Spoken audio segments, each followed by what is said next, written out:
السلام علیکم ورحمۃ اللہ وبرکاتہ۔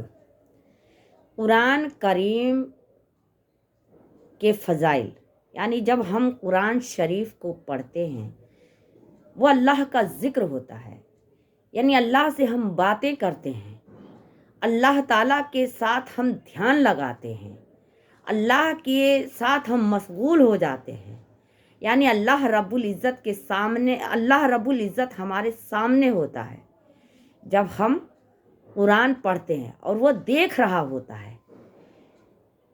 قرآن شریف کو پڑھنے سے ہمارا دل جو ہے، ہمارا دل کی جو گندگی ہوتی ہے وہ بالکل صاف ہو جاتی ہے۔ ہمارے دماغ میں اگر کوئی ٹینشن ہو، اگر کوئی ایسی بات ہو جائے اور ہم وضو کر کے قرآن کی تلاوت کر لیں تو ہمارا دل بڑا ہلکا ہو جاتا ہے، ہم بہت اپنے آپ کو ہلکا محسوس کرتے ہیں، جیسے لگتا ہے کوئی پریشانی ہی نہیں ہے۔ تو یہ ہر پریشانیوں کا علاج ہے، ہر پریشانیوں کو ختم کرنے کا علاج ہے قرآن شریف۔ تو قرآن پڑھنے کے کتنے فضائل ہیں، کتنے فضائل ہیں، ہم اس کو سمجھ بھی نہیں پاتے ہیں کہ قرآن شریف پڑھنے کے کتنے فضائل ہیں۔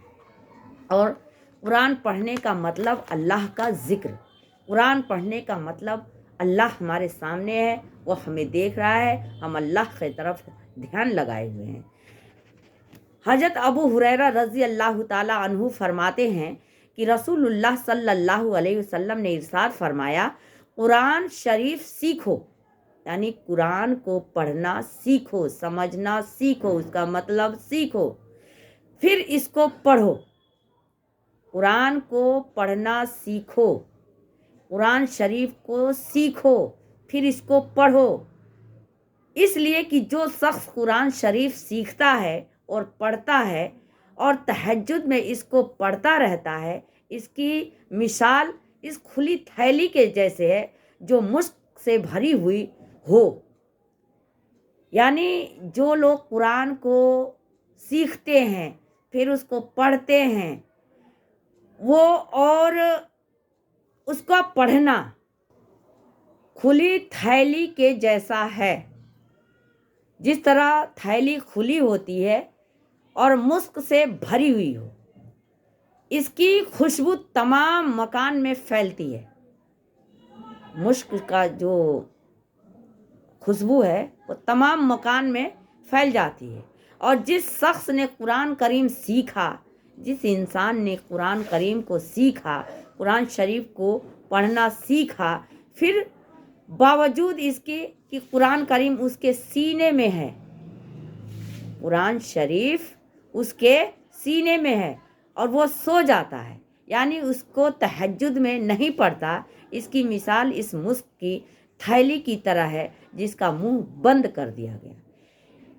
ہمارے آپ صلی اللہ علیہ وسلم فرماتے ہیں کہ جس شخص نے قرآن سیکھا، پھر باوجود اس کے، یعنی قرآن سیکھا اس کے باوجود قرآن کریم اس کے سینے میں ہے، یعنی سیکھا ہے اس کے سینے میں ہے لیکن پڑھتا نہیں ہے، وہ سو جاتا ہے، تہجد میں پڑھتا نہیں، وہ سو جاتا ہے، یعنی اس کو تہجد میں نہیں پڑھتا، اس کی مثال اس مشک کی تھیلی کی طرح ہے جس کا منہ بند کر دیا گیا ہو، جس کا منہ بند ہو گیا ہو۔ اور جو قرآن شریف سیکھتا ہے، پڑھتا ہے اور تہجد میں اس کو پڑھتا رہتا ہے، اس کی مثال کھلی تھیلی کی جیسے ہے جو مشک سے بھری ہوئی ہو، یعنی خوشبو پورے گھر میں بکھیری ہوئی ہو۔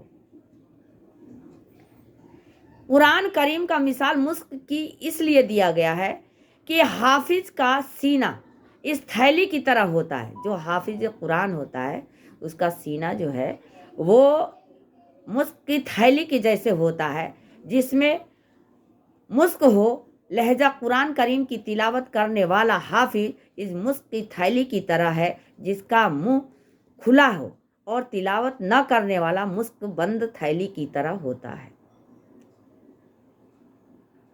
یعنی جو لوگ قرآن پڑھتے ہیں، سیکھتے ہیں، پڑھتے ہیں، ان کا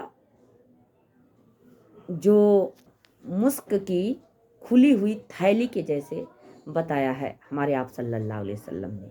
और जो पढ़ता है और उसे फिर अमल नहीं करता, तहज्जुद में नहीं पढ़ता, तो वो बंद मुश्क की थैली के जैसे बताया है। तो हमें कुरान को सबसे पहले तो सीखना है, फिर पढ़ना है, और खुशबू को मुश्क की थैली के जैसे खुशबू को हमें फैलाना है। हजरत अबू सईद खुदरी रज़ी अल्लाह ताला अन्हु फरमाते हैं कि हजरत उसैद बिन हुज़ैर रज़ी अल्लाह ताला अन्हु अपने बाड़े में एक रात कुरान मजीद पढ़ रहे थे। एक रात वह कुरान शरीफ की तिलावत कर रहे थे। अचानक उनकी घोड़ी उछलने लगी। अपने बाड़े में वो कुरान शरीफ की तिलावत कर रहे थे और अचानक उनकी घोड़ी उछलने लगी। उन्होंने और पढ़ा और वह फिर और उछलने लगी और पढ़ते रहे, घोड़ी फिर उछली। हजरत उसैद रज़ी अल्लाह ताला अन्हु फरमाते हैं कि मुझे ख़तरा हुआ कि कहीं घोड़ी मेरे बेटे यहिया को, जो अभी मेरे करीब हैं, कुचल न दे। उन्होंने सोचा कि घोड़ी इतना उछल रही है तो कहीं ऐसा ना हो कि मेरे बेटे यहिया जो हमारे करीब हैं उनको कुचल ना डाले। इसलिए मैं घोड़ी के पास जाकर खड़ा हो गया तो क्या देखता हूँ कि मेरे सर के ऊपर बादल की तरह कोई चीज़ है। यानी मेरे सर के ऊपर बादल की तरह कोई चीज़ है, जो बादल की तरह कोई चीज़ है जिसको देखकर, जिसमें चिरागों की तरह कुछ चीज़ें रोशन हैं। यानी जो बादल सर के ऊपर से जा रहा है वह चिरागों की तरह कुछ चीज़ें उसमें रोशन हैं। फिर वह बादल की तरह की चीज़ें फिज़ा में उड़ती चली गईं। फिज़ा में वो बादल की तरह उड़ती चली गईं, यहाँ तक कि मेरी नज़रों से ओझल हो गई। यानी उनकी नज़रों से ओझल हो गई। पहले वो बादल की तरह आई और चिरागों की तरह वो चमक रही थी। चिरागों की तरह उसमें से रोशनी निकल रही थी और वो कुछ देर तक तो दिखाई दिया फिज़ा में और उनके आँखों से फिर ओझल हो गई। मैं सुबह रसूलुल्लाह सल्लल्लाहु अलैहि वसल्लम के खिदमत में हाजिर हुआ। वो बयान कर रहे हैं हजरत उसैद बिन हुज़ैर रज़ी अल्लाह ताला अन्हु कि हजरत मोहम्मद सल्लल्लाहु अलैहि वसल्लम के खिदमत में हाजिर हुआ और अर्ज़ किया, अल्लाह के रसूल, मैं गुज़िश्ता रात अपने बाड़े में कुरान पढ़ रहा था। यानी आज रात मैं अपने बाड़े में कुरान पढ़ रहा था। अचानक मेरी घोड़ी उछलने लगी। वो कहने लगे, ऐ आप सल्लल्लाहु अलैहि वसल्लम, मैं अपने बाड़े में रात में कुरान पढ़ रहा था और अचानक मेरी घोड़ी उछलने लगी। रसूलुल्लाह सल्लल्लाहु अलैहि वसल्लम ने इरशाद फरमाया, इब्न हुज़ैर, पढ़ते रहिए, पढ़ते रहते। यानी आप कुरान शरीफ को पढ़ते रहते। उन्होंने अर्ज किया, मैं पढ़ता रहा और वह उछलती रही। मैं पढ़ता रहा और फिर भी उछलती रही। आप सल्लल्लाहु अलैहि वसल्लम ने इरशाद फरमाया, इब्न हुज़ैर, पढ़ते रहते। यानी फिर उन्होंने कहा कि पढ़ते रहते। उन्होंने अर्ज किया, फिर मैं उठकर चल दिया क्योंकि मेरा लड़का यहिया घोड़ी के करीब ही था। यानी 2 बार हमारे हुजूर सल्लल्लाहु अलैहि वसल्लम ने कहा कि आप पढ़ते रहते, आप पढ़ते रहते। उन्होंने कहा, मैं पढ़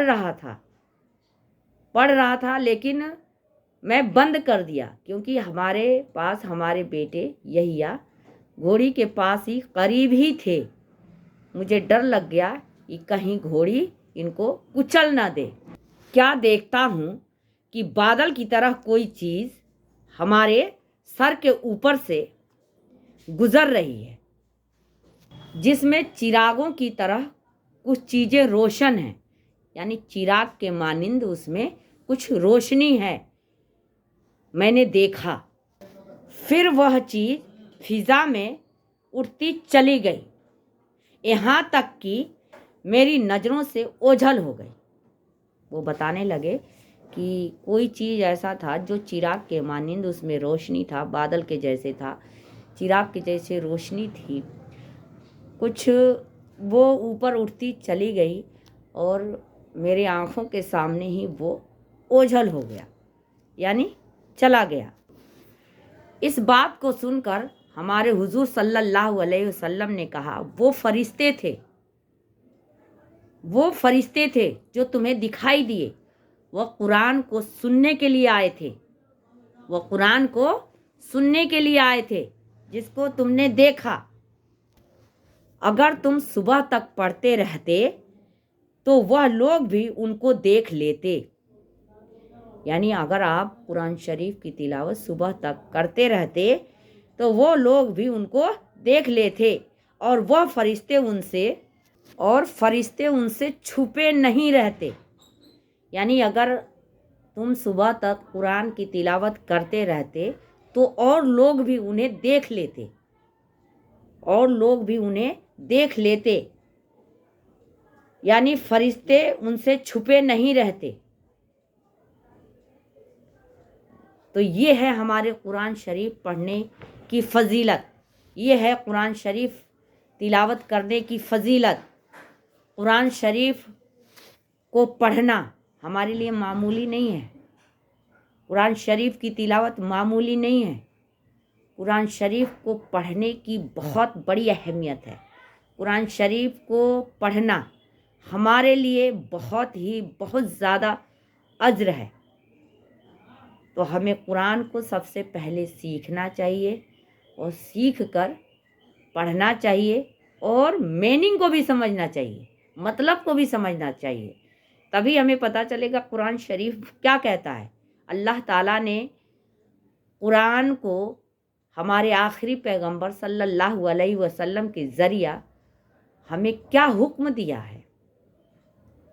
तो हमें कुरान को सबसे पहले सीखना, पढ़ना, उसका मतलब समझना बहुत बड़ा अज्र है।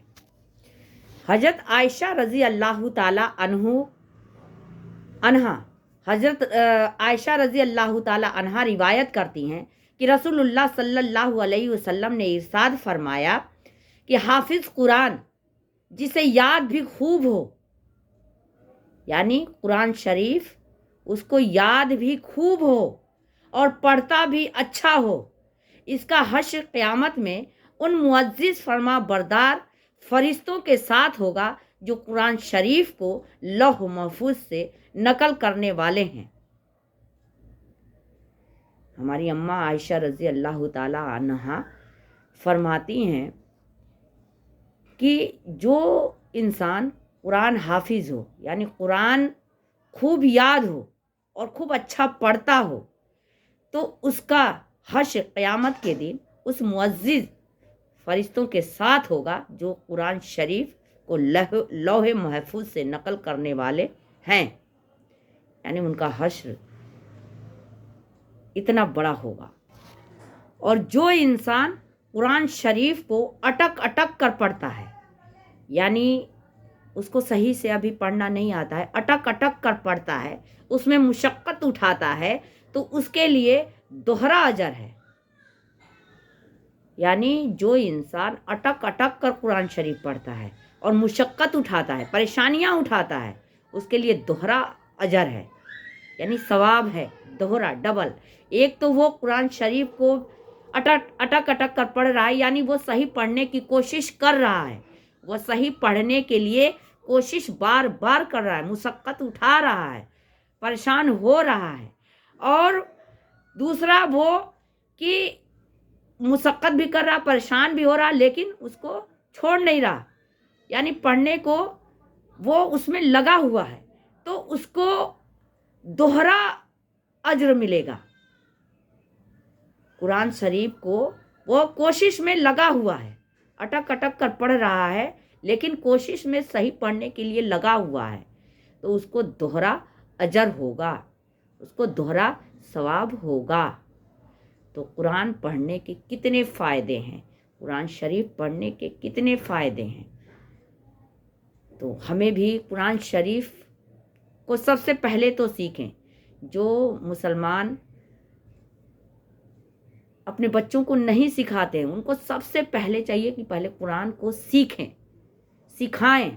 बहुत लोग हैं जो इस तरफ तवज्जो नहीं देते हैं, बहुत सारे बहाने बना लेते हैं। कोई पढ़ाने वाला नहीं है, कोई हाफिज नहीं मिल रहा है, तो वक्त नहीं मिल रहा है, बहुत सारे बहाने हैं, बहुत सारे बहाने करते हैं वो। लेकिन ये सारे बहाने सब बेकार के हैं। हमें कोशिश होनी चाहिए, और कोशिश करने वाले की हार नहीं होती। अपने बच्चे को खुद हम पढ़ाएं, खुद हम कुरान शरीफ उसको सिखाएं, पढ़ाएं, ताकि वो बच्चा सही से पढ़े। कोई पढ़ाने आएगा 10 मिनट, आधा घंटा, 1 घंटा देगा, आप दिन भर में 2 बार, 3 बार, 4 बार, जब चाहो जब आप बैठा सकते हैं, उसे सिखा सकते हैं। सबसे पहले हमें कुरान शरीफ को सिखाना है, अपने बच्चों को सिखाकर उसे पढ़ाना है। और जब वो बच्चा पढ़ने लगे तो मतलब भी उसे बताना है, मतलब भी सिखाना है, ताकि वो कुरान को जाने, कुरान को समझे, कुरान की तिलावत की अहमियत को जाने, समझे। तो हमें कुरान पढ़ने का बहुत बड़ा अजर है, बहुत बड़ा अजर है। कुरान सुनना, कुरान पढ़ना, कुरान पढ़ाना, सबका अलग अलग अजर है। अल्लाह ताला अजर देने वाला है। और कुरान जो है बिल्कुल पाक साफ किताब है, इसमें कोई मिलावट नहीं, कोई एक नुक्ते का हेर फेर नहीं कर सकता। या अल्लाह ताला ने हमारे आप सल्लल्लाहु अलैहि वसल्लम के ऊपर नाजिल किया है। और हमें चाहिए कि हर दिन अगर हमें वक्त नहीं मिलता है तो कम से कम 1 रुकू तो पढ़ ही लें, 1 रुकू पढ़कर ही घर से कहीं निकलें। तो मुझे उम्मीद है कि ये वीडियो आपको पसंद आएगी, और जिन लोगों को कुरान शरीफ पढ़ना नहीं आता वो सीखने की कोशिश करेंगे, पढ़ने की कोशिश करेंगे। और पढ़ने की कोई उम्र नहीं होती है, सीखने की कोई उम्र नहीं होती है। तो हमें कुरान पढ़ने का एक शौक़ होना चाहिए, अपने दिल के अंदर शौक़ होना चाहिए। जिस चीज़ के लिए हमारा शौक़ पैदा हो जाए उस काम को हम करके रहते हैं। तो कुरान को पढ़ने के लिए, नमाज को पढ़ने के लिए हमारे अंदर एक शौक़ पैदा होना चाहिए कि हमें सीखना है, हमें पढ़ना है। और कुरान को पढ़ने के बाद जो हमें सुकून मिलता है, हमारे दिमाग को सुकून मिलता है, हमारे दिल को सुकून मिलता है, वो कहीं नहीं मिल सकता। अगर हमारी वीडियो अच्छी लगे आप लोग इसे लाइक करें, सब्सक्राइब करें और बेल आइकन भी दबाएं, ताकि जो भी मैं वीडियोस डालूं आप तक पहुंचे। प्लीज़ हमें सपोर्ट कीजिए। मैं चाहती हूं कि मैं गरीबों की मदद करूं इन पैसों से, तो प्लीज़ आप लोग हमें सपोर्ट करें। अस्सलामु अलैकुम रहमतुल्लाहि व बरकातुहू।